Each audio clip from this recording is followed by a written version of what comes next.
All right, everyone. So yesterday you worked on Blackboard and you worked through the multiple choice sample questions that I have provided for you. So today I just want to kind of revisit that activity and go through a few things together. So I'm going to share my screen with you.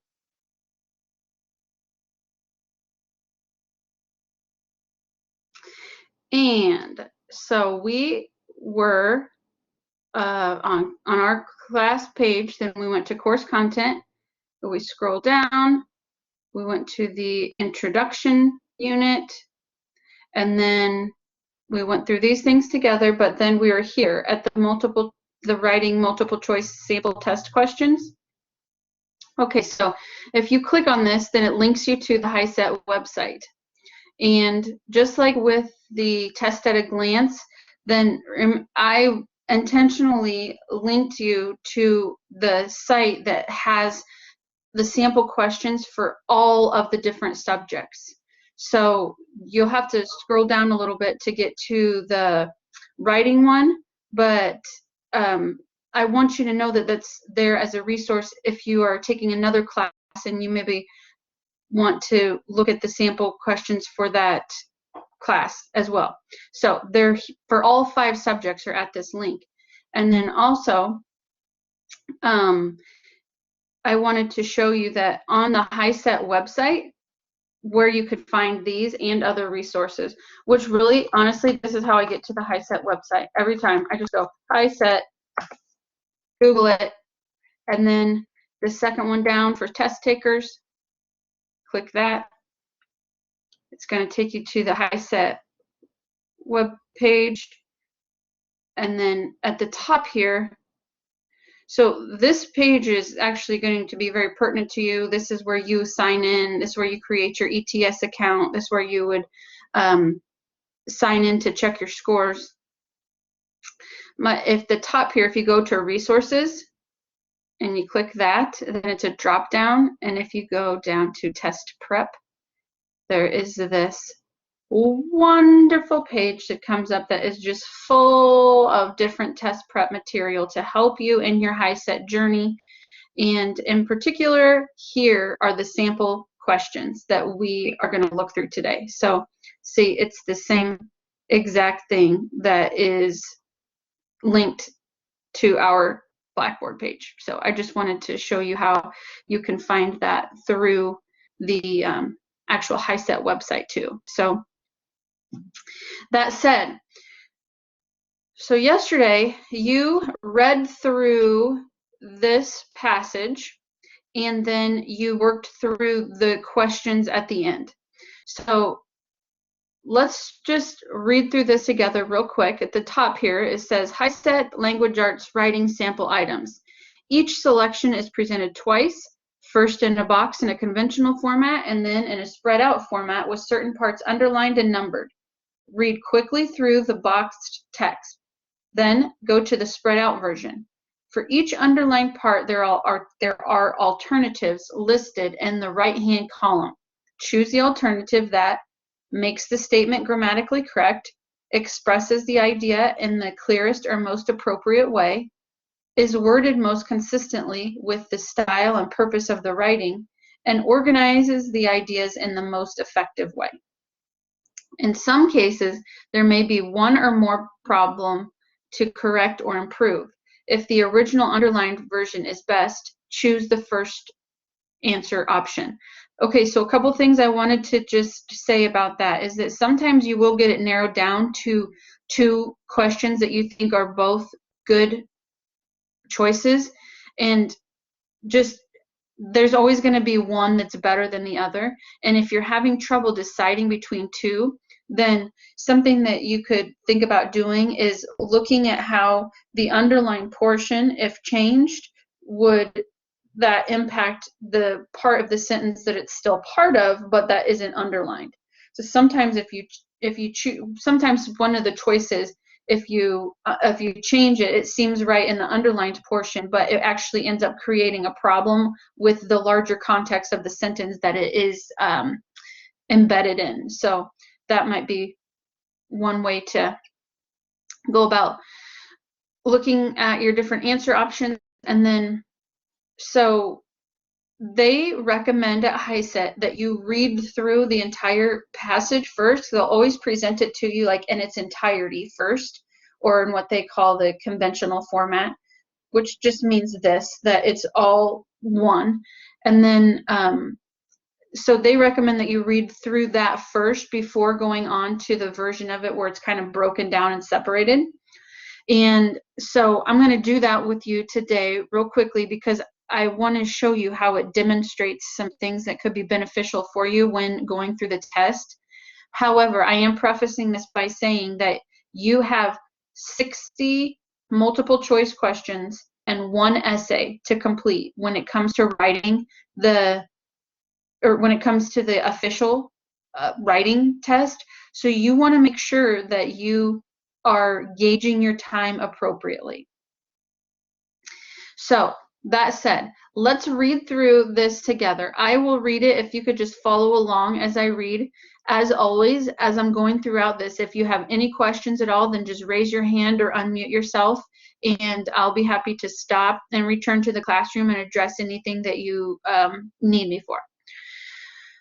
So please follow along as I read. Buying a car takes research as well as money. Having your license and saving enough money for an older car and insurance are just the beginning. Finding the right car will require some time and effort. Where do you start? What should you look for? Surprisingly, your local library might be good. There you can access online consumer guides that rate such things as performance, comfort, and mechanical reliability. Don't forget how helpful reference librarians can be. When you have located a car that you think will meet your needs, try to find out the repair history on the vehicle. Was the oil changed as scheduled to prevent wear on the engine? Has the car had any ongoing or repeated problems? Don't forget to take mileage into consideration, as well as the number of owners the car has had, and also seeing if you can get information about any damage the car may have sustained as a result of accidents. It's a good idea to take the car to an independent auto mechanic for an inspection. It's worth the cost to identify potential problems before you make a major investment. Finally, check the vehicle's appearance. If the body has numerous dents and scratches and the inside is ruined, chances are the engine hasn't been well maintained. If there are major rust spots, you can expect the body to deteriorate rapidly.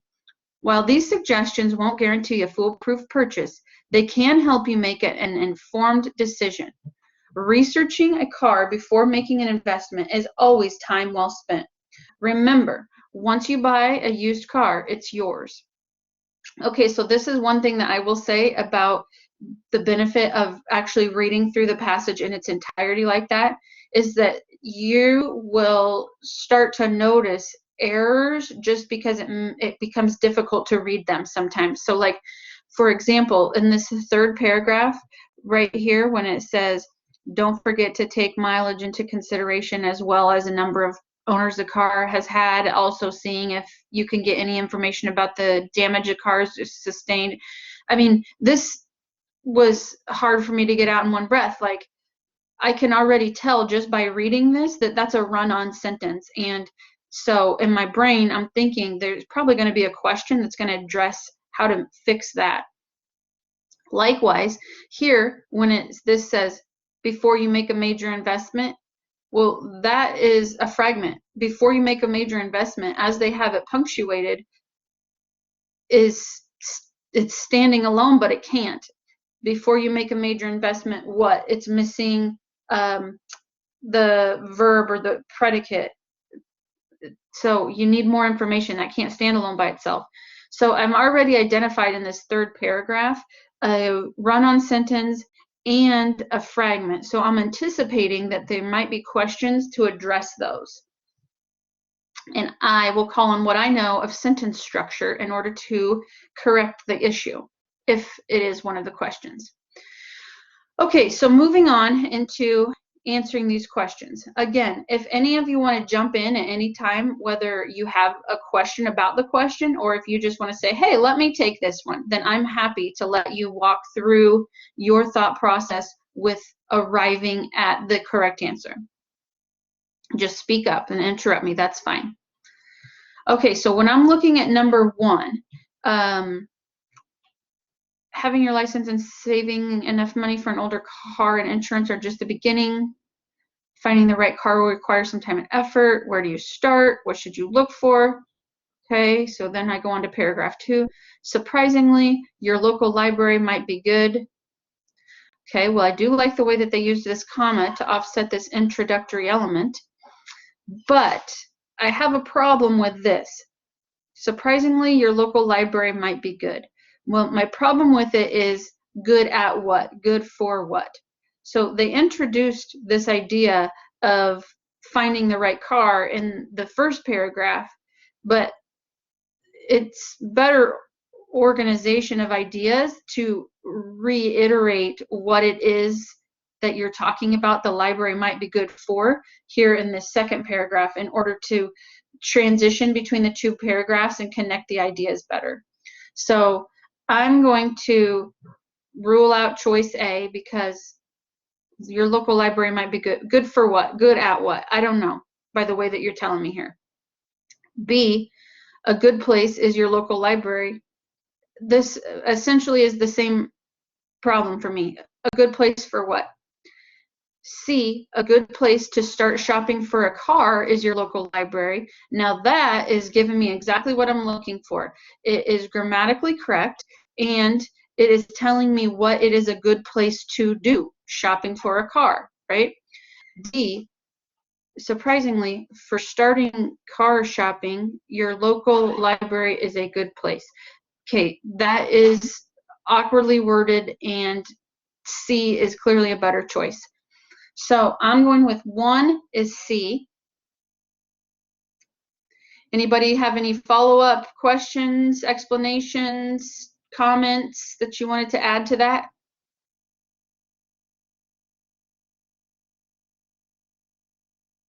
Okay, I'm moving on then. We're going to go to 2.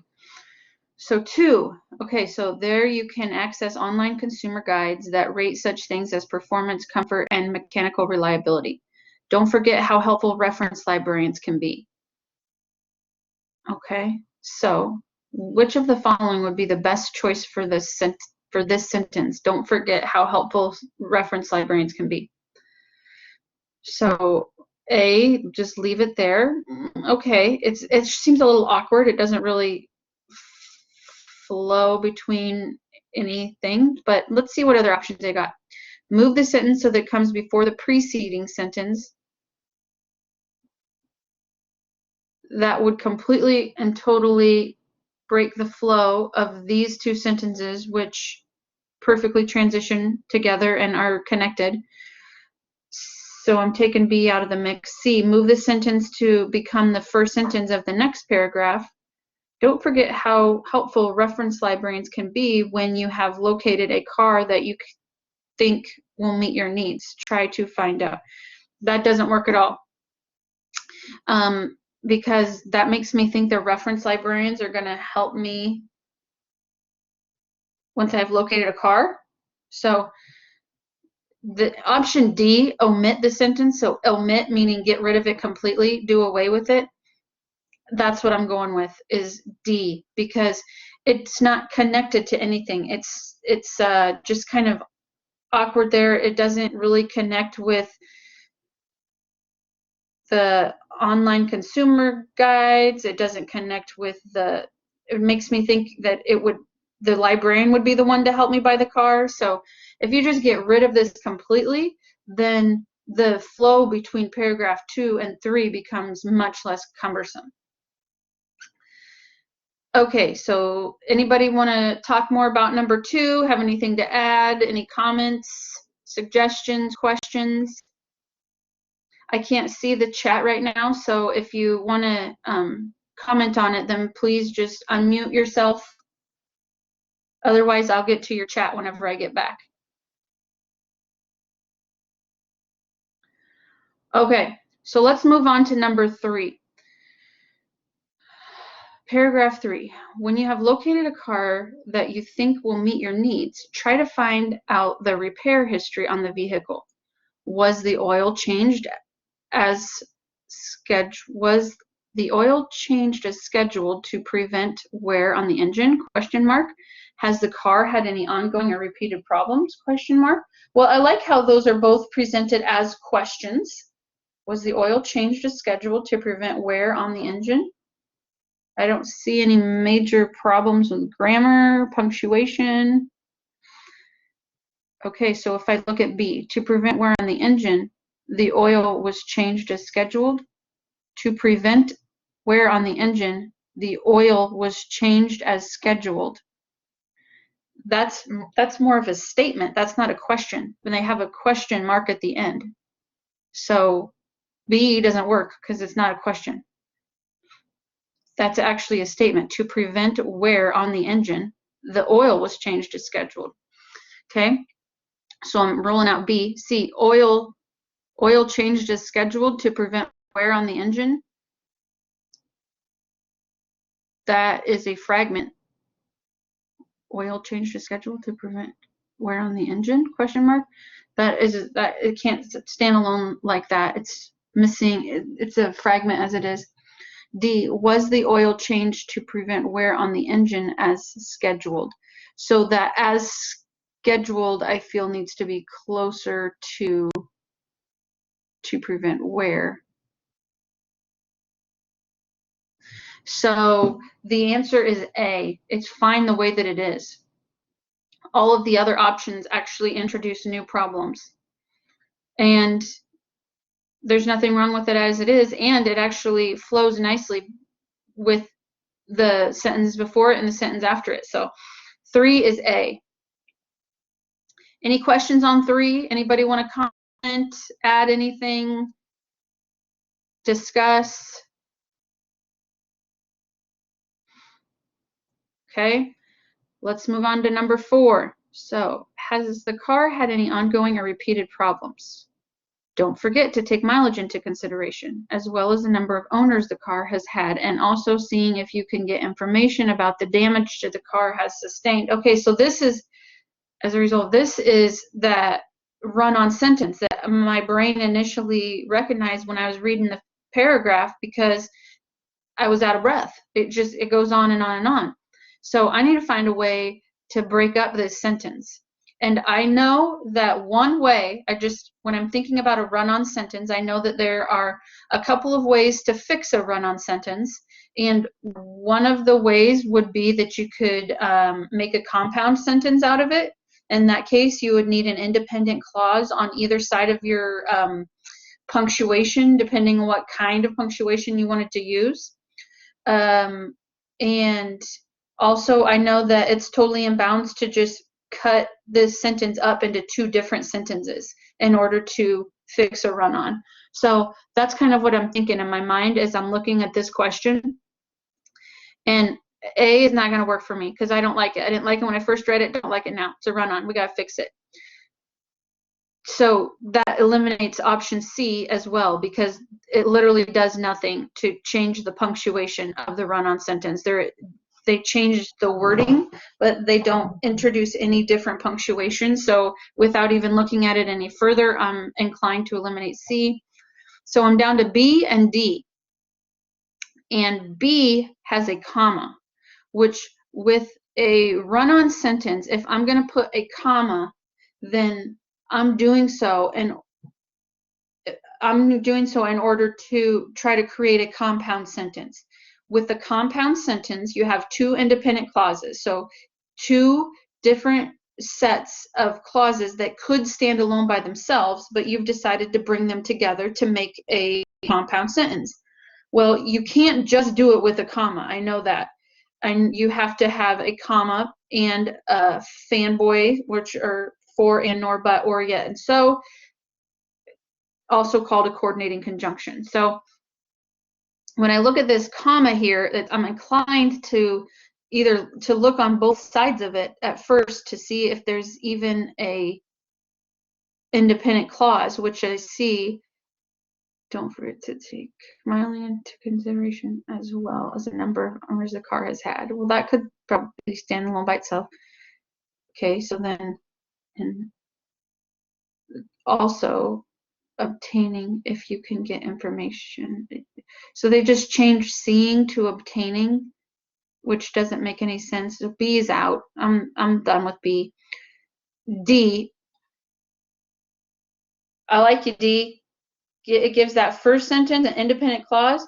Don't forget, it makes that independent clause a sentence in itself. So it reads, don't forget to take mileage into consideration, as well as the number of owners the car has had.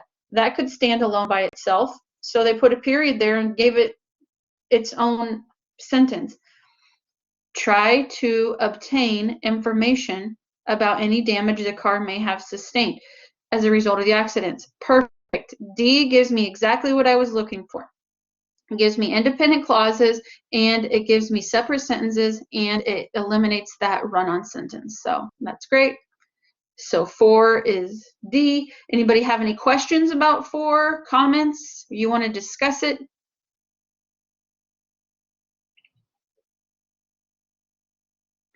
Okay. So moving on to 5. Oh, you guys, I told you. There's that fragment. They're wanting us to try to fix it. So it's a good idea to take the car to an independent auto mechanic for an inspection. It's worth the cost to identify potential problems before you make a major investment. So it's A's out because that is not, that it's a fragment. We got to do something about it. So B actually just combines the independent clause, it's worth the cost to identify potential problems, with the dependent clause, before you make a major investment, and makes a complex sentence out of it. A complex sentence consists of an independent clause and a dependent clause. And I know that if you start the sentence with the dependent clause, you need a comma before you go into the independent clause. However, I also know that if you start the sentence with the independent clause, you don't need a comma or any other punctuation before you go into the dependent clause. So B gives me just that. So B is what I'm saying is the answer right now, but I'm going to look into these other options just to eliminate them, which I can see are the major, so I need to look at this punctuation issue. That's the only things that are changing between the two of the options. So with C, they've put a semicolon between the two, which I'm already saying is wrong, because if you're going to make a compound sentence by using a semicolon, you can definitely do that. Just like you can make a compound sentence by bringing together two independent clauses using a comma and a coordinating conjunction. You can also make a compound sentence by simply throwing a semicolon in the middle of the two independent clauses. That's completely in bounds. So what they've done here would have worked, but the problem is that before you make a major investment is a fragment. It can't stand alone by itself. It's not an independent clause. And for D, they've separated them with colons, which makes no sense. You can use colons to maybe like offset a salutation in a business letter. You can, traditionally you use colons to indicate to the reader that you're getting ready to list a larger series of items, and they're not listing anything here. So the answer here has got to be B. All right, any questions, comments, concerns you want to discuss about 5?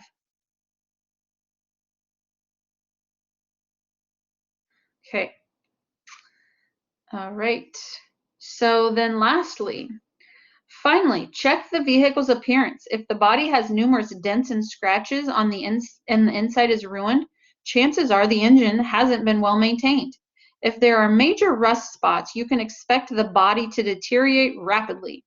While these suggestions won't guarantee a foolproof purchase, they can help you make an informed decision. Researching a car before making an investment is always time well spent. Remember, once you buy a used car, it's yours. Okay, so my question is, which of these statements, or excuse me, which of these sentences, if any, should begin a new paragraph? Okay, so they are wanting to break this up.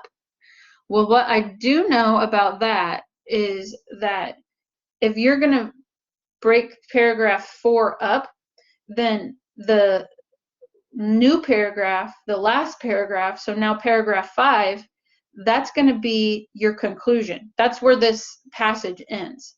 So some things that I know about concluding paragraphs are that they don't introduce new ideas, that they are generally summarizing in nature and conclusive in nature. So when I'm looking through here, I'm inclined to think that we should start a new one. I mean, it's pretty long, and the information could probably be. Let's see what their options are here. So, would you start a new paragraph by if there are major rust spots, you can expect the body to deteriorate rapidly? Okay, well, paragraph 4 is about the vehicle's appearance, right? That's what it's all about here. Dents and scratches, insides ruined, engine not well. So major rust spots are part of the vehicle's appearance. So I'm going to keep this with paragraph 4. So B is not the answer. While these suggestions won't guarantee a foolproof purchase, they can help you make an informed decision.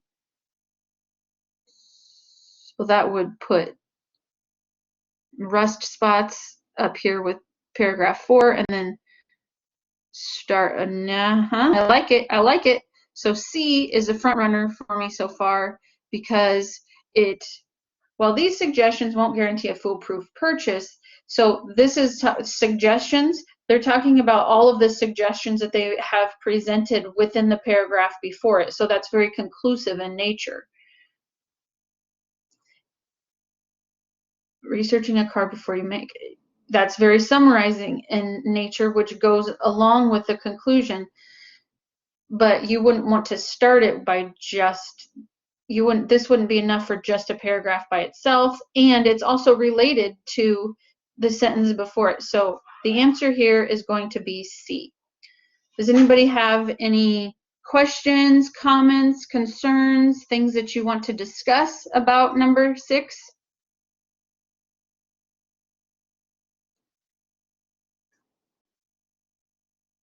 So the answers are C, D, A, D, B, and C.